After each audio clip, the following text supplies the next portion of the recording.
재판까지 가게 되면요. 네. 솔직히 말해서 답이 없는 경우가 많아요. 그러니까 수사 단계에서 끝내야 돼요, 이거는. 저희가 지금 했던 거, 앙톡질톡 하다가 공갈당해서 했던 거 다 네. 지금 수사기관에서 끝냈거든요. 아, 정말요? 네. 이건 수사기관에서 끝내야 돼요.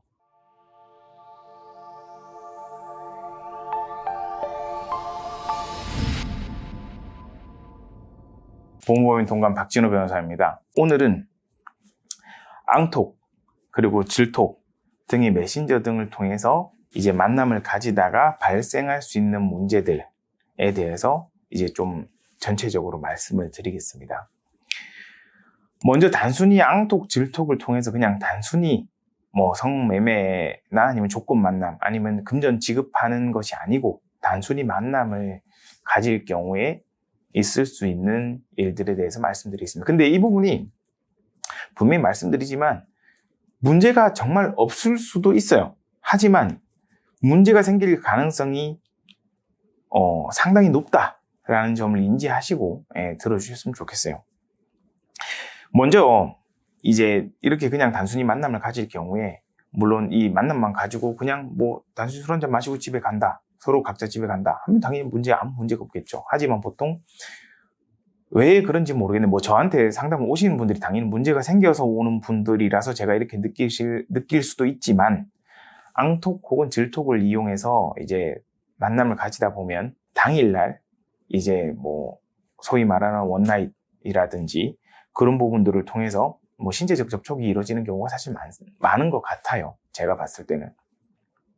그러다 보면 여기서 중요한 거는 성인들끼리 만나서 뭐 관계를 가지거나 하는 건 본인들 자유니까. 근데 그 다음날 갑자기 강간으로 고소를 당하거나 아니면 중간간으로 고소를 당하거나 아니면 강제추행으로 고소를 당하는 경우들이 왕왕 있습니다. 가장 주의하셔야 되는 거는 앙톡이나 질톡 대화를 보통 이제 지우거나 이렇게 많이 하시는데 정말 자연스럽게 대화를 이어나가셨다면 절대 지우지 마시고 캡처를 해두십시오. 그래서 만남 과정 자체는 문제가 없었다라는 부분에 대해서 좀 정황을 분명히 확보를 해둘 필요가 있고 그리고 또 중요한 게 만남 이후에 그냥 연락을 끊지 마십시오. 무조건 연락을 하십시오. 그리고 연락을 했는 거를 남기십시오. 그것도 굉장히 중요한 부분입니다. 만약에 하고 나서 뭐 성관계를 하고 나서 갑자기 그 다음부터 연락이 안 된다. 아니면 연락을 누가 일방적으로 끊었다. 라고 하면 위험한 일이 불미스러운 일이 발생할 확률이 매우 높아집니다. 그렇기 때문에 만약에 혹시라도 내가 고소를 당할 수도 있으니까 물론 제가 일전에 말씀드렸듯이 녹음을 한다면 가장 좋습니다. 녹음만큼 어떻게 보면 확실한 건 없거든요. 하지만 녹음을 하지 않았다라고 하면은 그 만남 전과 후, 전 카톡도 중요하지만 만남 후의 카톡이 제일 중요합니다. 만남 후에도 뭐 전혀 문제가 없었고 이렇게 했었다는 걸 입증할 수 있을 만한 그런 자료들을 꼭 확보를 하시기 바랍니다. 그리고 두 번째, 혹시라도 앙톡이나 질톡을 이용해서 조건 만남을 하는 경우. 근데 이 앙톡 질톡에 대해서 제가 좀 말씀을 드리자면 제가 뭐 앙톡 질톡에 대해서 뭐 어떤 선입견을 가지고 있지는 않습니다. 저는 사실 그냥 뭐 메신저의 일종이구나라는 거를 저는 일을 하면서 알게 됐기 때문에. 근데 요 앙톡 질톡 사건을 많이 이제 접하는 수사관님들은 당연히 저보다도 더 많이 이제 앙톡 질톡 사건을 많이 해보셨기 때문에 앙톡 질톡이라는 거는 선입견을 갖고 계시는 수사관님들이 많습니다. 아무래도 뭐 사건을 많이 하다 보니까 왜 항상 이런 문제는 앙톡 질톡을 이용하지?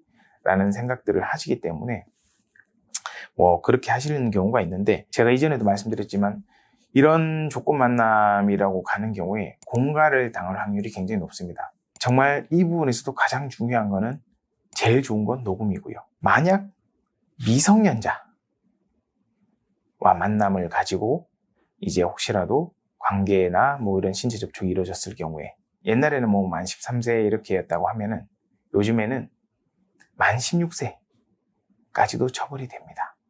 그러니까 미성년자는 성인은 절대 미성년자를 건드리지 말라는 거죠. 쉽게 말하면. 이게 맞는 법 취지이기도 하고요. 저는 법 자체는 맞는 방향이라고 생각을 합니다. 근데 이 아청법에는 뭐가 있냐면 성착취 목적 대화도 처벌이 가능합니다. 그러니까 예를 들면 뭐 조건 만남을 하기 위해서 이렇게 미성년자인 걸 알고 미성년자랑 대화 뭐 그런 만나자 뭐 아니면 어떻게 해주겠다 뭐 내가 어떤 보상을 줄 테니까 어떤 만남을 가지자라고 그런 대화를 하는 것 자체도 일단 처벌이 가능하고요.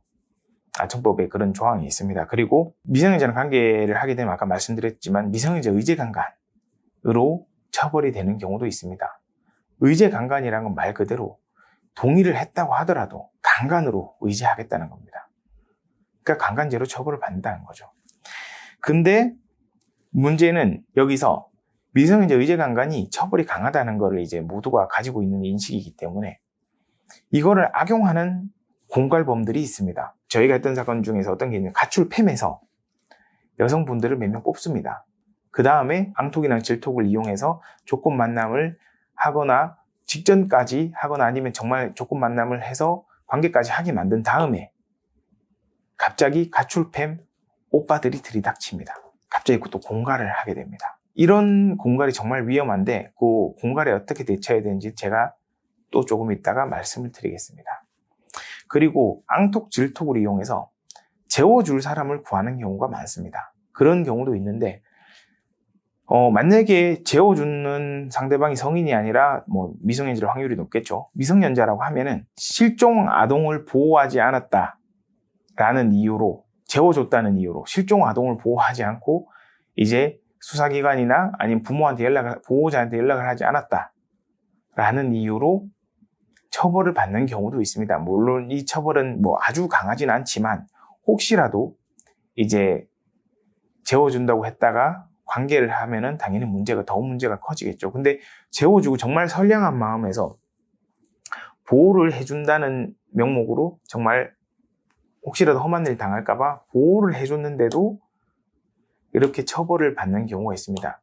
근데 아까 말씀드렸듯이 이 앙톡, 질톡에 대해서 수사기관에서 곱지 않은 시선이 있기 때문에 정말 의심을 받을 확률이 높기 때문에 가급적이면 이런 행동도 하지 않는 것이 좋을 것 같습니다.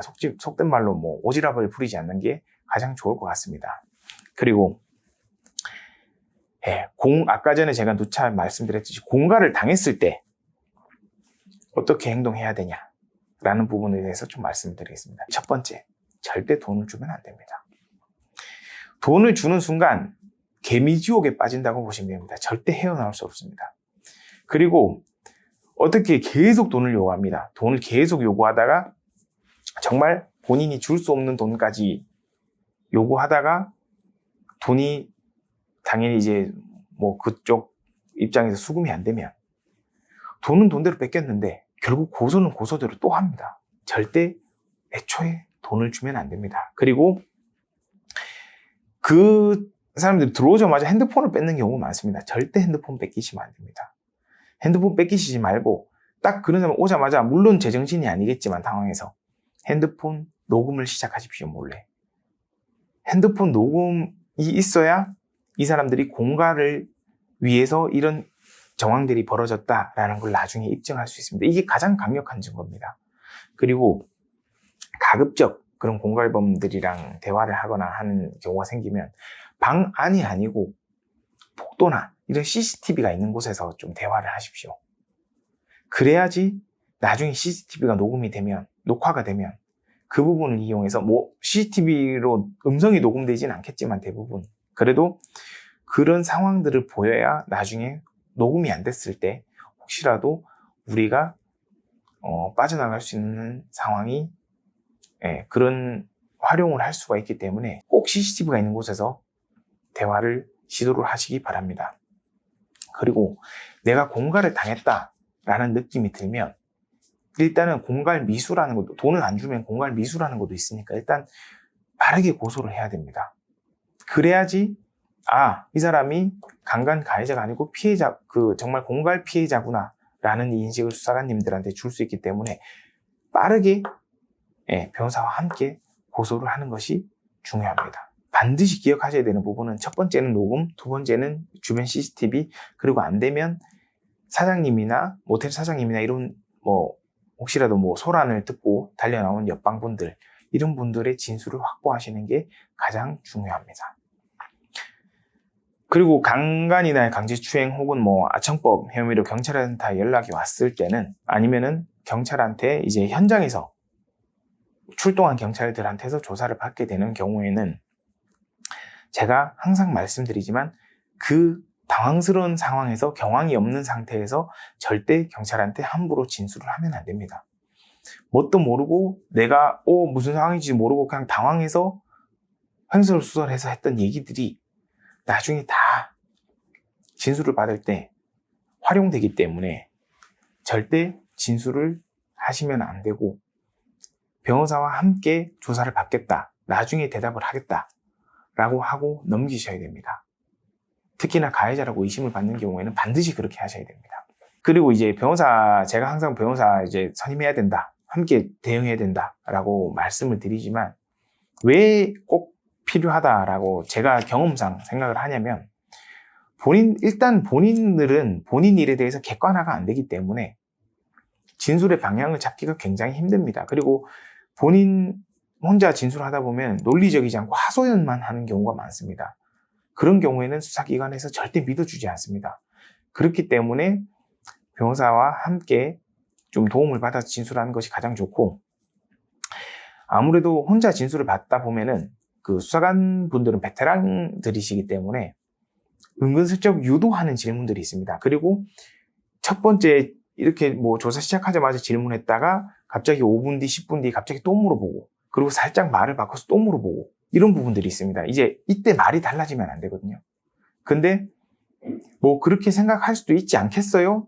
라는 식으로 이제 질문을 하거나, 그런 식으로 이제 유도 질문이라기보다는 약간 떠보듯이 얘기를 하거나 제3자인 것처럼 얘기를 해서 질문을 약간 유도하시는 경우들이 한 번씩 있습니다. 근데 그런 경우에 말을 잘못하면 사실상 굉장히 불리하기 때문에, 그럴 때 흔들림 없이 가려면 변호사 조력을 받아야 되는 거고, 또한 은근히 조사를 받으실 때 압박감을 느끼십니다. 그건 사람은 누구나 당연한 거기 때문에 그 압박감을 혼자서 다 이겨내고 한다는 건, 특히나 조사를 여러 번 받으신 분들도 마찬가지인데 처음 받으시거나 한두 번 받으시는 분들은 그 압박감을 이겨내는 게 쉽지가 않기 때문에, 그 압박감을 이기지 못해서 본인이 정말 의도대로, 정말 진심 어린 의도대로 진술을 하지 못하는 경우가 많습니다.